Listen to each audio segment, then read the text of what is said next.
Struggles, diarrhea. That's a hard way to start, but all the struggles are things that, like, at least up until now, because I'm still a baby here, like I've kind of had the mentality like, oh, this is just part of being in Peace Corps. I really like the food, but like it might get monotonous sometimes. And when I go to Dili and like have something to eat there, I've noticed that when I come back, I start thinking more about like, oh, pizza sounds good, and the thought just kind of comes out of nowhere. My family really wants me to speak Mumbai. I felt really good with Tetun starting out, but most of the community speaks Mumbai, so I kind of have to start picking that up. Sometimes just like feeling normal in the community, you know, like getting called Malay a lot. I've come up with like little jokes to throw out there, like I don't see a Malay anywhere. Where's the Malay? And the kids will laugh at that, and then I introduce myself as Kevin. So there are like ways to overcome things here, but yeah, it's all just steps that you have to get up. I've pretty much been sick since day one. It's kind of just been one thing after another. It's not really been like something super consistent. So, something happens, we fight it off. Something happens again, we fight it off. The other thing is just, I guess, just myself. I'm more of a reserved person. Sometimes it's more challenging to open up to people and talk to people. So, like, even though we're all from America and we all speak English and stuff, sometimes it's just a little tricky. I don't want to say making friends, that sounds kind of lame, but like opening up to people to where you feel comfortable around them. But now that, we're separated from them at our permanent sites and stuff, I think I'm not going to be as much like that just because I want to see them, like I don't want to be, secluded or anything. I mean, one of the struggles is definitely the language. I think I've caught on to the language pretty well, but even knowing it and being able to hold my own in a lot of conversations, it's just mentally exhausting. Thinking in another language, constantly having to listen in another language. And it's hard to explain why you're tired when all you've done is just sit and talk all day. And so that's been the struggle. Dealing with the lack of privacy in this country and this culture has been a huge struggle. In America, you can go on walks by yourself, you can hang out in your room all day, you can do a lot of things by yourself, and it's totally okay. But here, people are really involved in their community and really involved in their family. People do things as groups. If you're in a room too long by yourself, or if you try to go off by yourself, people might think you want to be alone, you want to be away from your family, that you're upset, that you're sad. And so you don't really get that privacy that you used to back home, which can be hard when all you want to do is just lie in bed and watch TV all day. You come into a context where, all the Timorese men have been carving pigs since they were 17, and they do it several times a year.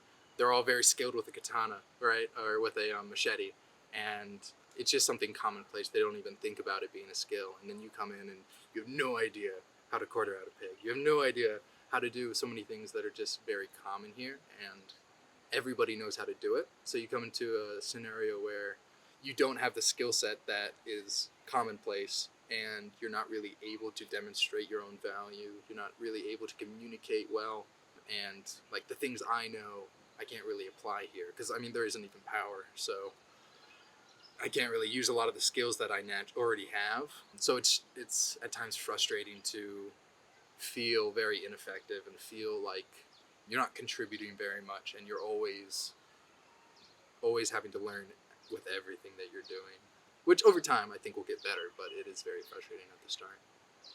Yeah, just not being home in general for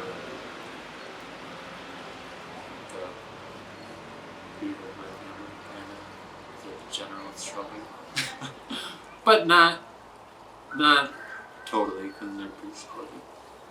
For me, as an older volunteer, I have a grown son. In fact, some of the volunteers here are my son's age, so it's really tough to be away from him. And the decision to come to Peace Corps was, well, first of all, my son, Alex, supported this decision and was behind it. But what he didn't know is how hard it would be for him. And it's been hard for me too. But now I'm 1 year into the service, recently had an amazing chat with him about it as I go into my second year. He's grown so much without my being there, and the distance has helped tremendously for him and for me, but he has to rely on himself, and his developing his self-reliance, even though it's a struggle and it's been really tough and challenging, has been incredible. And if nothing came of this service, then that is a win for me, but it's also an extreme challenge. For me specifically, the heat. It's about 93 degrees every day, so it's very hot. No air conditioning. Another struggle would definitely be the food. We eat a lot of rice, and it just kind of gets repetitive. The counterpart and organization that I was partnered with don't really do a whole lot of work in the community, so I've had to search for work outside of them. But that's been a really cool opportunity to kind of find different community members and community leaders to work with and kids. Trying to see the future of your project can be really, really difficult. Trying to get your own vision. When you try to teach people, have a vision. It's pretty tough to teach that and tell them to do that when your own vision is difficult. But yeah, it's day-to-day things. It's food. It's energy. It's when you're sick and trying to get your steam back. I think that's the most difficult thing. But a big factor is just having the energy to do things. Sometimes you feel. You start to understand why sometimes things don't get done as fast as you think they would. Because you start to experience the same things that they do, experience the same struggles. And then, for me, mine is an extremely physical job. And when I physically can't do something, that also affects me emotionally. That's when it gets tough. When the work gets difficult, I'm starting to lose that drive, whether it be from redundancy, just being tired or being sick. It goes downhill pretty fast. But then you get back up. Just get back to it. One of the biggest struggles of the whole journey that I've had and have is the change that I've had to make with the definition of success. Because in the US, success is what you can list off and you can show people and tell people, and it's very clear, it's all tangible things. But here, none of my success has been tangible. With my site, I had no work, so coming here and not having anything to do, that was hard. I just kind of was here. And then I would talk to people from home, and they'd be like, "Oh, how's the Peace Corps? What are you doing?" And I'm like, "I'm just here. I don't know what to do." But yeah, realizing that I'm not a bad volunteer, that some things are out of my control and some things I'm just growing and learning and becoming better at. Another big struggle that I've had recently is a lot of my friends have gone home. They're the closest people to me, have already left. They physically were the closest to me. They lived the closest. And because you live the closest, you become emotionally close to them as well. One of my other close friends that doesn't live close, he is leaving soon, so the transition from that, because with the 3 that have already left, that changed my daily life. And then figuring out how to make new friends from a different group versus how to make the friends that you kind of have to be friends with in your own group. Ugh, washing clothes. I hate washing clothes. That's a struggle for me. Washing clothes by hands, oh goodness. That's something that I'm so excited that I won't have to do ever again for the rest of my life, is washing clothes by hands. You are never hidden. I'm always spotted out because I'm the only tall white female in my community.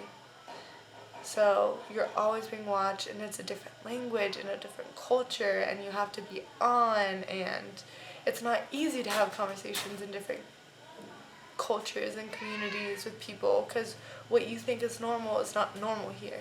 The social norms are different, and what's so easy about sitting with an American makes everything harder with sitting with a Timorese person. I had a rough start with my first host family in LA. I had to switch families, and so I think feeling not wanted when I was already in I was thrown into a different culture, into a different community, and like I really craved like wanting to be wanted to be a part of a family. And when I realized my family didn't want me to be a part of their family, that was like really hard and kind of a mind fuck. So that was a big struggle. But then once I like switched into another family and they were so excited to have me there, like, and then also from my old family, having my host siblings still come and hang out with me at my new home, like it ended up being okay. But like, yeah, I guess like the family dynamic of realizing not everyone would want my friendship is kind of hard. And then I think in the beginning there was another struggle with my work. Like my work didn't exist, so that period of not having work and not really knowing what I was doing was another struggle. I think harassment has been a big struggle. I live in a villa, and so it's like pretty transient, which I think like increases harassment because when people are in the villa, they feel like they're not in their community, so they can behave in a different way. And so that can be pretty draining, even if it's something just as small as being like called beautiful, but like if I'm called beautiful or like other things like 20 times each time I walk through the market, and I walk through the market at least 4 times a day. It's just like, that's draining, but like, you know, you learn to walk with people or like put in headphones or just like ignore it or joke back. Responding with humor is always key. One of the biggest struggles for me has been unwanted attention from men. It's a really young population here, so there's a lot of unemployed men who hang out because women are usually at home doing household work. And so I've experienced a lot of that, and that has been a big struggle. But I think in being able to, I focus a lot of my work and my relationships on women and some youth development stuff. So I think I was able to kind of ignore those frustrations I had and try to make something positive and spend my time around people who made me feel comfortable. I know it's temporary, so I feel fortunate that I don't have to, that's not my daily life. So it makes me understand more the struggles that some Timorese women might be going through, because there is still a really big gender divide, and that's hard to witness sometimes and experience personally. And I think like being sick, that can get you really down, especially when you're away from home. But we have Dr. Cheryl, who's amazing. She's the best human alive. So some of my greatest struggles have been understanding how unjust things can be in the world on a very, very personal level. And that has to do with power structures, that has to do with gender, that has to do with class. Another one has been going through I'm going to be quite honest.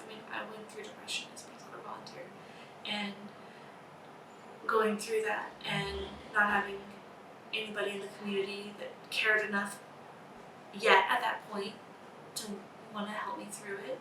Nobody in my group that wanted to help me, that only hurt me more. And then also, I didn't have support from the staff, so I only got hurt more by them than when they just attacked me for what I did while I was in depression. So those were my 2 greatest struggles.